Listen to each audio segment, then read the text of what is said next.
Hi everyone, my name is Coach Jessica. Today my uke is Deshawn. We're going to be showing some basic passes for beginners. Thank you so much and thank you for being with us today. So we're going to start with some just basic passes from open guard and no gi. So the difference between gi and no gi is obviously we got some problems here. We don't have anything to grab, no material, and a lot of times when people are starting out in no gi, they're trying to figure out what to grip, and there's a lot of different styles. You have your C grip, you also have cross grips where you can come like this. It kind of depends on your passing style. Today we're going to go over a basic torando pass. So the torando pass is named after bullfighter because we're going to bring him to the side like a bullfighter, the legs to the side. Normally in the gi we would have a grip, today we're doing C. In order to get a good reaction from our opponent in a roll during a pass is we're gonna have to create pressure, because if I'm just back here, he's gonna just sweep me over. So I have to kind of come into him with pressure. And you notice when I'm doing it, I'm not leaning very far forward, and I'm also not straight up and down. I'm kind of leaning into wherever his feet are planted. Some people will plant up on the hips, depends. Some people will plant more here. Either way, wherever they are, you're gonna kind of lean into them and get on your toes to be heavy with this C grip. So I'm leaning into his heels and onto his shins simultaneously to get his hips off of the ground. By my doing this, it's a little uncomfortable for him, and he's naturally gonna kind of push back a little bit. Yeah, that's what we're looking for, is that him looking to ease this pressure I'm creating. So in that moment where you feel them push back is when you're going to basically shift all your weight onto whichever leg of the direction you're going to pass to. I'm going to go this way because that's normally the way people like to go.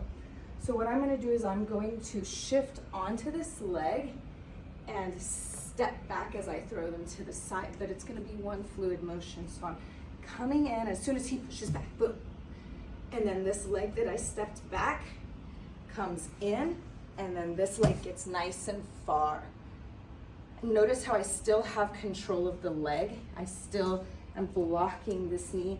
I have my knee flaring out so that he can't come in, and I have this nice frame. From here, depending on his reaction, I'm either gonna drop into knee on belly to pass to mount, or I'll come into side control.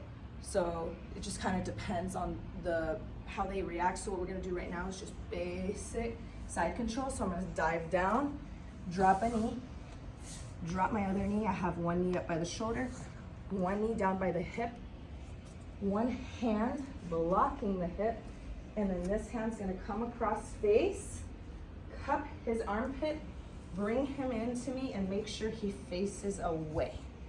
This is very important. That way he can't face into me and create a frame. Yeah, see, I need to make sure my shoulder stays heavy and I stay low, because if I'm not, he will create frames in order to get his pass. Right now, if he was to try to wiggle out, I kind of have all four corners pinned. I got hip, hip, shoulder, shoulder, and face. And this is a really nice, good side control. So again, we're here, we're leaning in. In that moment, step back. Come in. Sorry, I did that really fast. Let me slow down. So we're coming in, back. See how I stepped back?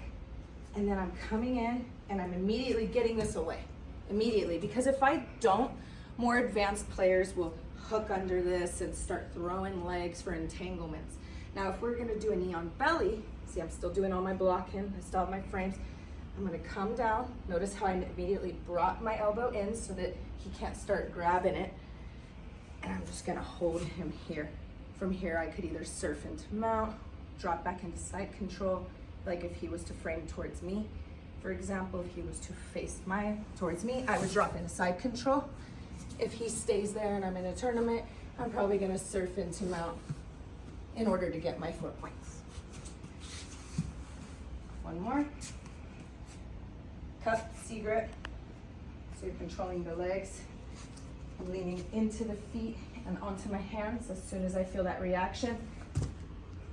Stepping back, keeping control of the legs as I come in, and then coming down Still holding this, having a frame. Cross face, drop the knee down, bring it in behind the shoulder. Other knee down, locking the hips, getting the armpit, bringing him to me, and then I gotta get my shoulder, so sorry, and make him face away. I'm so sorry. I know it's not the nicest thing, and you know, maybe you're still meeting someone new and you feel very weird getting really close to their face, but the reality is that where the head goes, the hips move, and in order to have a good side control, you have to have them facing away.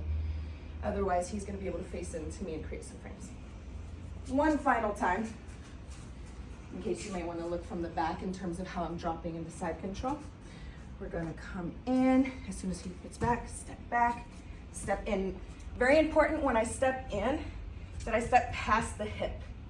I can't be like back here, because then he's just gonna maybe weave his legs, so I have to step past the hip, bend this leg far away, coming down, still controlling this, creating that frame. Then from here, I'm immediately diving for a cross face, bringing my knee in, bringing this knee down, locking the hip, grabbing the armpit, bringing it in, and then from this point is where I get that shoulder on my opponent's jaw, so sorry, and make them face away, and then bring my ear to their shoulder.